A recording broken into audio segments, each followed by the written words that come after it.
Today's activity is called Group Doodle, and in order to prepare, students need to be grouped into teams of four, where each member represents one of the behaviors of DISC. So one member should be a high D, a high I, a high S, and a high C. Now, I understand that by the nature of how classes are grouped this year, some classes probably won't have very high scores in one of the behaviors. So, for example, if Mrs. Walpe had a class, chances are she's not going to have anyone in compliance higher than like 40. And that's perfectly fine, in which case you're going to pick whichever student has the highest score in compliance compared to everyone else in the group. And then that student will in turn represent compliance for the group as a whole. So there should be a member representing a high D, a high I, a high S, and a high C. Once students are in their groups of four, they're going to be tasked with drawing a picture of a house.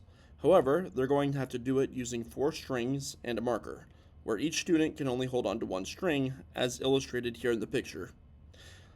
But in our version, students are also going to have to adhere to a certain restriction based on which behavior they're representing.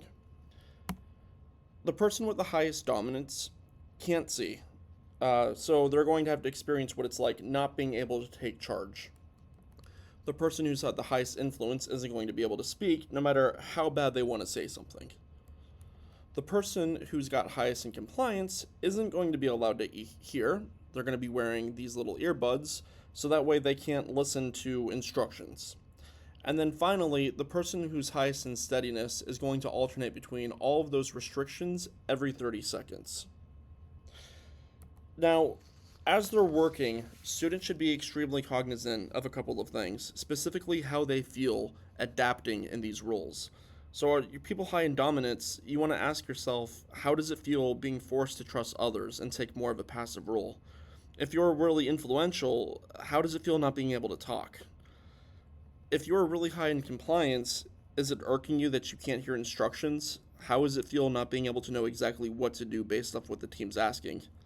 And then finally, if you're high in steadiness, how does it feel changing constantly throughout the activity, trying to meet the goal?